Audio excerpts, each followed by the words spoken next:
Rocket की, यदि हम रॉकेट की बात करें तो it's a different type of system. अब तक हम जो भी सिस्टम लेके चल रहे थे, चाहे वो सिंगल बॉडी सिस्टम हो या मैनी पार्टिकल सिस्टम हो, वहां पे मास की वैल्यू हम कांस्टेंट लेके चल रहे थे। मास ऑफ पार्टिकल क्या होता है? कांस्टेंट होता है। मास ऑफ बॉडी क्या होता है? कांस्टेंट होता है। But rocket is a different type of system. This is a system of varying mass. यहाँ पे सिस्टम के मास की वैल्यू चेंज होती है। This is a different type of system. This is system of varying mass. यहाँ पे मास की value change होती है। वो कैसे? जैसे जैसे रॉकेट अपवर्ड डायरेक्शन के अंदर मूव करता है, वहां पे सिस्टम में मास की वैल्यू चेंज होगी, डिक्रीज होती जाती है। दैट्स व्हाई इस सिस्टम को हम बोलते हैं सिस्टम ऑफ वेरिंग मास। समझो एक बार इसको, ये कैसे होता है, क्यों होता है, इसका पूरा स्टडी हम इंटरनल स्ट्रक्चर में और वर्किंग प्रोसेस में समझेंगे। अभी केवल दिमाग में इतना सा ध्यान रखना है कि जो रॉकेट है वो एक डिफरेंट टाइप का सिस्टम है।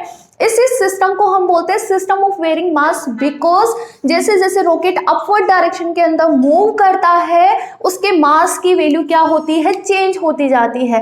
इस टाइप के मोशन को हम बोलते हैं मोशन ऑफ वेरिंग मास। और इस टाइप के सिस्टम को, इस टाइप के सिस्टम लाइक रॉकेट को, तो आप रॉकेट को यहाँ पे क्या बोलोगे? System of varying mass. Just simple, यहां मैंने लिखा भी है, when the rocket does upward motion, जब रॉकेट अपवर्ड डायरेक्शन के अंदर मूव करता है, then there is change in mass. वहां पे मास की वैल्यू के अंदर क्या होता है? चेंज होता है। And this type of motion is known as motion of varying mass.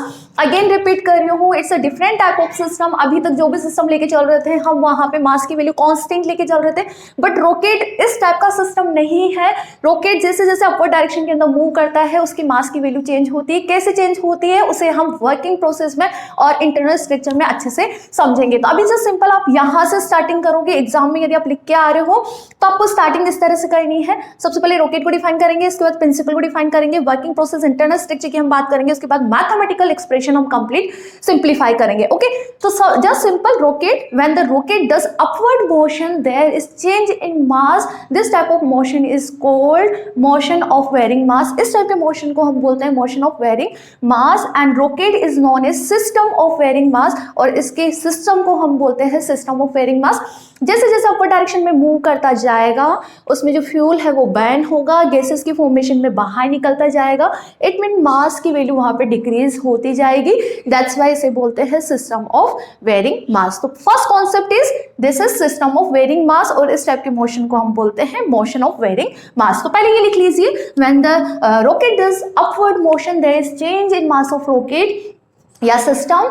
This motion of system is known as motion of varying mass and the rocket is known as system of varying mass. Now हम इसकी principal की बात करते हैं। Principal 1 marks में भी पूछ लेता है। यदि 1 मार्क्स में पूछता है तो जस्ट सिंपल आपको ये डिफाइन करना है, rocket is based on Newton's second law and Newton's third law. इसका क्या प्रिंसिपल है कि जो रॉकेट है वो वर्क करता है न्यूटन्स थर्ड लॉ की यदि मैं बात करूं, every action has an reaction in same amount but in opposite direction and the Newton's second law conservation of linear momentum. तो जस्ट सिंपल, यदि 1 मार्क्स में क्वेश्चन बनता है तो आप यहाँ पे क्या लिखोगे? The motion of rocket is based upon the Newton's third law and the second law. Second law क्या होता है? Conservation of linear momentum. And the Newton's third law is every action has an reaction in the same amount but in the opposite direction. So rocket is based on two principles. The first is Newton's third law and the second is Newton's second law, conservation of linear momentum. अब यही question principal, यदि principle of rocket यही question आपको ज्यादा marks में या 3 marks में पूछते हैं तो ये किस तरह से वर्क करता है इसको हम एक्सप्लेन करते हैं by internal structure. That's why मैंने इसी में मेंशन किया है principle and internal structure. 1 marks में बनता है तो जस्ट सिंपल आपको यही लिख के आना है, the motion of rocket is based on Newton's third law and Newton's second law. But यही क्वेश्चन 3 मार्क्स में बनता है जस्ट सिंपल कि describe the principle of rocket. तो आपको इसको इंटरनल स्ट्रक्चर के थ्रू एक्सप्लेन करना है कि किस तरह से यहाँ पे सेकेंड रूल अप्लाई होता है और किस तरह से यहाँ पे न्यूटन्स थर्ड रूल अप्लाई होता है। तो नेक्स्ट हम इसी के अंदर मूव कर रहे हैं internal structure and working process. तो पहले आप ये लिख लीजिए, उसके बाद हम मूव करेंगे इंटरनल स्ट्रक्चर पे और इसकी वर्किंग प्रोसेस पे कि ये किस तरह से वर्क करता है। ओके, कर दूं मैं इसको इरेज? ठीक है, अब देखो इंटरनल स्ट्रक्चर को हम एक डायग्राम के थ्रू समझते हैं। इजी कॉन्सेप्ट है, बहुत इजी कॉन्सेप्ट है, आप इजीली समझ जाओगे इसको।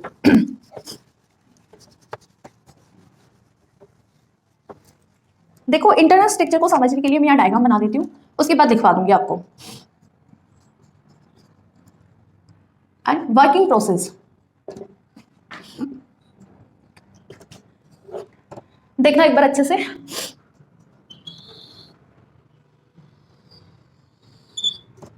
It consist and combustion chamber. सबसे पहले यहाँ पे हम क्या डिफाइन कर रहे हैं, कंबशन चैम्बर को। जो रॉकेट है उसमें क्या होता है, कंबशन चैम्बर। कंबशन चैम्बर यदि हम हिंदी में बात करें दहन कक्ष। It consist and combustion chamber, तो हमने यहाँ पे कंबशन चैम्बर दहन कक्ष बना दिया है, ठीक है। Which is connected with 2 orbits. ये 2 ऑर्बिट से कनेक्ट होता है। The first orbit is defined by fuel, ये रहा fuel orbit, and the second orbit is oxidiser. Second orbit क्या है, ऑक्सीडाइजर। पहले अच्छे से लिख लो आप, मतलब समझ लो, उसके बाद मैं पूरा एक्सप्लेन करूंगी, डायग्राम थ्योरी पूरा, ठीक है। तो it consist in combustion chamber which is connected with 2 orbit, ये रही orbit. The first orbit is fuel orbit, जहां से हमें फ्यूल को इंजेक्ट करवाना है, कहां पे, कंबशन चैम्बर में। Second is oxidiser orbit. Oxidiser orbit से हमें ऑक्सीडाइज्ड मटेरियल इंजेक्ट करवाना है, कहां पे, कंबशन चैम्बर में। तो बेसिकली यहाँ पे हो क्या रहा है, फ्यूल और ऑक्सीडाइज्ड मटेरियल का इंट्रैक्शन हो रहा है यहाँ पे, ठीक है। तो हमें किस किस की नीड है, फ्यूल की नीड है और ऑक्सीडाइजर मटेरियल की नीड है। फ्यूल के लिए यहाँ पे liquid hydrogen, liquid paraffin use में ली जाती है। ऑक्सीडाइजर मटेरियल के लिए ऑक्सीजन, ओके, और हाइड्रोजन पेरोक्साइड,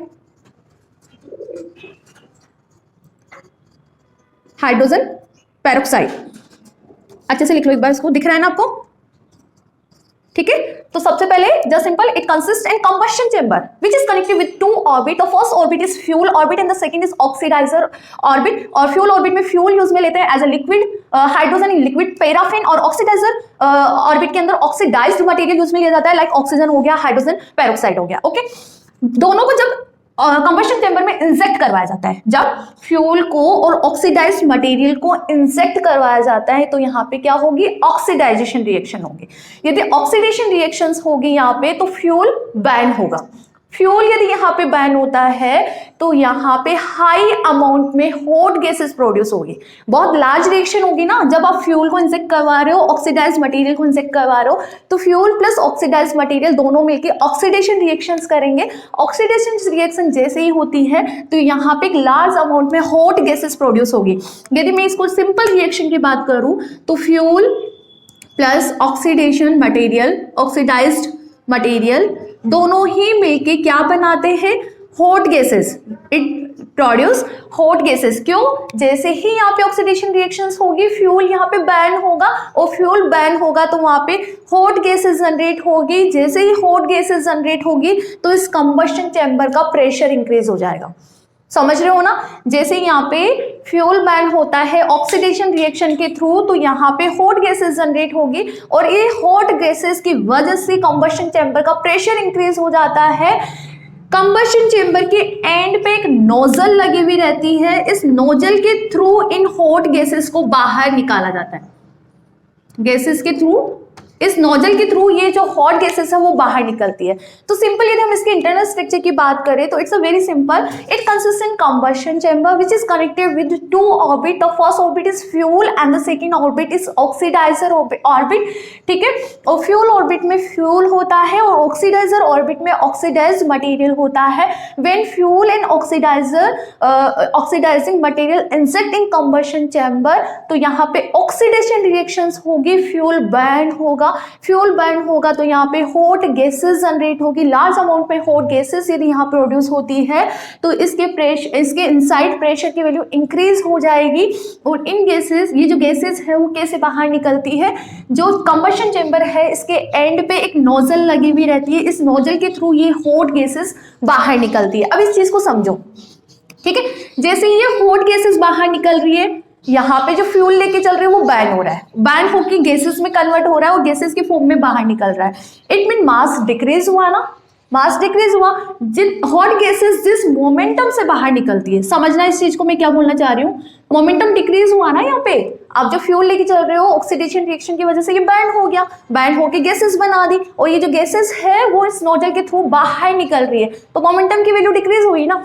जितनी इस फ्यूल के बर्न होने से मोमेंटम की वैल्यू डिक्रीज होती है, उतना ही मोमेंटम ये रॉकेट गेन करता है और अपवर्ड डायरेक्शन के अंदर मूव करता है। ओके, दैट्स वाई आप यहाँ पे क्या बोलते हो, इट्स फॉलो या it based on conservation of momentum rule, Newton second rule. Gases की डायरेक्शन, ये हॉट गैसेस डाउनवर्ड डायरेक्शन में निकलती है और ये अपवर्ड डायरेक्शन के अंदर मूव करता है। It's follow every action has an reaction in equal amount but in opposite direction. तो इस तरह से ये न्यूटन थर्ड लॉ को भी फॉलो कर रहा है, ठीक है। और आप इसको वेरिंग मास सिस्टम क्यों बोल रहे हो, सिस्टम ऑफ वेरिंग मास क्यों बोल रहे हो, जैसे जैसे यहाँ पे फ्यूल बर्न होता जाता है, बर्न होगा तो मास की वैल्यू डिक्रीज होगी ना, गैसेस फॉर्मेशन हो रही है, गैसेस जेट के थ्रू यहाँ से नोजल के थ्रू बाहर निकल रही है, तो मास की वैल्यू डिक्रीज हो रही है। जैसे जैसे मास की वैल्यू डिक्रीज होती जाती है, ये अपवर्ड डायरेक्शन के अंदर हाईली स्पीड से मूव करता जाता है, उसमें मोमेंटम उतना ही ज्यादा मिलता रहेगा जितना यहाँ पे मोमेंटम गैसेस के फॉर्म में डिक्रीज हो रहा है निकल के, उतना ही रॉकेट अपवर्ड डायरेक्शन के अंदर मूव करता है या उस मोमेंटम को गेन कर लेता है। दैट्स व्हाई ये जो सिस्टम है वो किस टाइप का सिस्टम है, motion system of varying mass. समझ आया? दैट्स व्हाई हम बोल रहे थे कि rocket is the system of varying mass and this type of motion is called motion of varying mass. ठीक है, बेसिक कॉन्सेप्ट है ना, अगेन रिपीट करना है, मैं लिखवा देती हूँ इसको, अभी डायग्राम भी बना दूंगी, ये तो डायग्राम बना लो आप, उसके बाद मैं लिखवा दूंगी, पहले डायग्राम बना लो।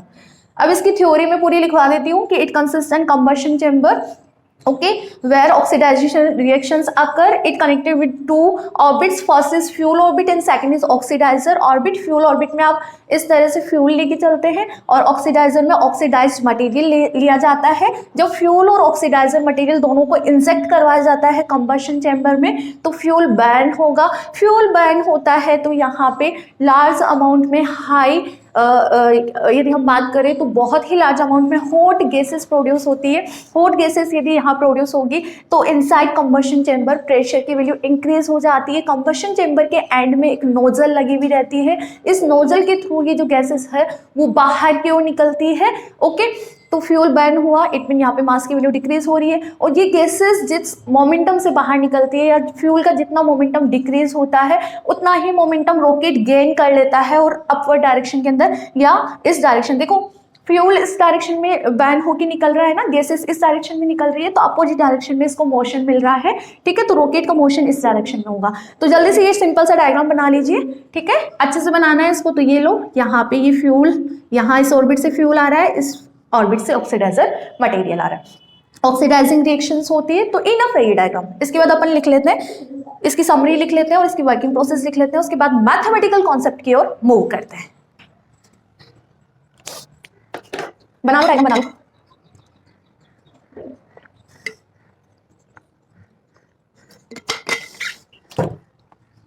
कंटिन्यूस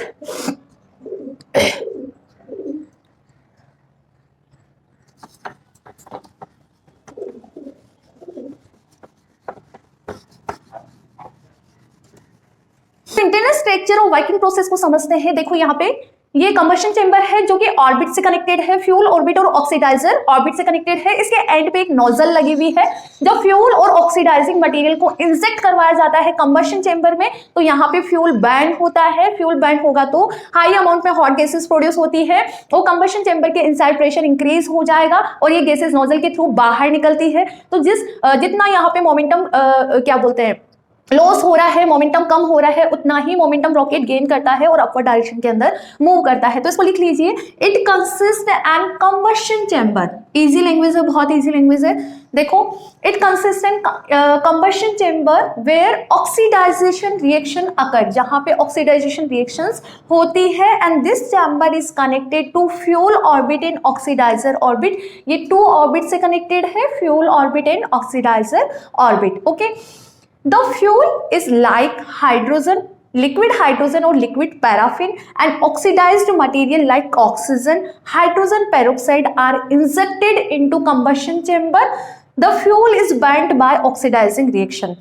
तो दोनों को इंजेक्ट करवाया कंबशन चेंबर, ये कंबशन चेंबर है। ओके, तो जैसे ही दोनों को इंजेक्ट करवाएंगे फ्यूल बर्न होगा due to oxidising reactions and the fuel is burned by oxidising reactions and produce a large amount of hot gases. और ये large amount of hot gases को प्रोड्यूस करेगा and the hot gases comes out by nozzle.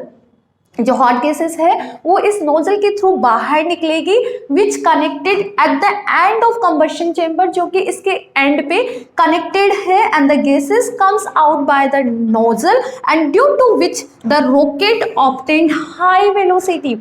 और इस तरह से ये चीज़ समझ आई ना कि जैसे जैसे यहाँ पे फ्यूल बर्न हो रहा है, इट में मास की वैल्यू डिक्रीज होती जा रही है और ये मास गैसेस के फॉर्म में बाहर निकलता जा रहा है, और जैसे जैसे ये बाहर निकल रही है हॉट गैसेस, इस रॉकेट को वेलोसिटी मिलती जा रही है।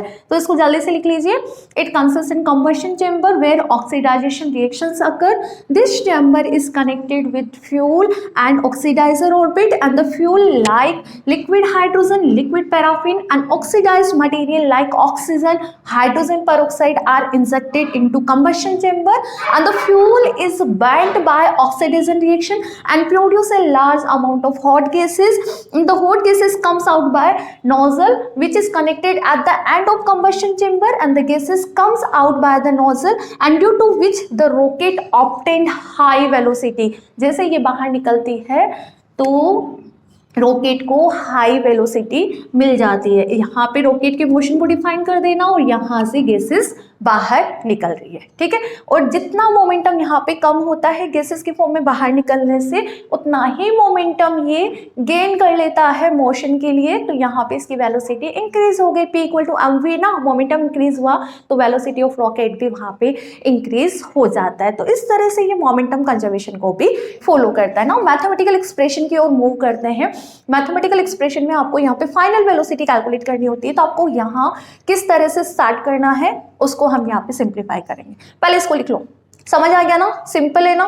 बच्चे बुक से डरते हैं, बुक में देख के मैम टाइम से इतनी टफ यूज में ले रखी है कि समझ ही नहीं आता, बट यहाँ बहुत इजी लैंग्वेज में समझाया गया है, बहुत इजी टर्म्स यहाँ पे यूज में ली गई है। तो आई थिंक अब तो आपको यहाँ कोई दिक्कत नहीं आएगी, ठीक है। मूव करें, मैथमेटिकल फॉर्मेशन पे मूव करते हैं। इसकी लिख लो या स्नैपशॉट ले लो अभी, फिर बाद में लिख लेना। मैथमेटिकल एक्सप्रेशन देखो जो बहुत इंपॉर्टेंट है, फाइनल वेलोसिटी कैलकुलेट करनी होती है, वहाँ पे एक्सप्रेशन निकालना होता है फाइनल वेलोसिटी का, ठीक है।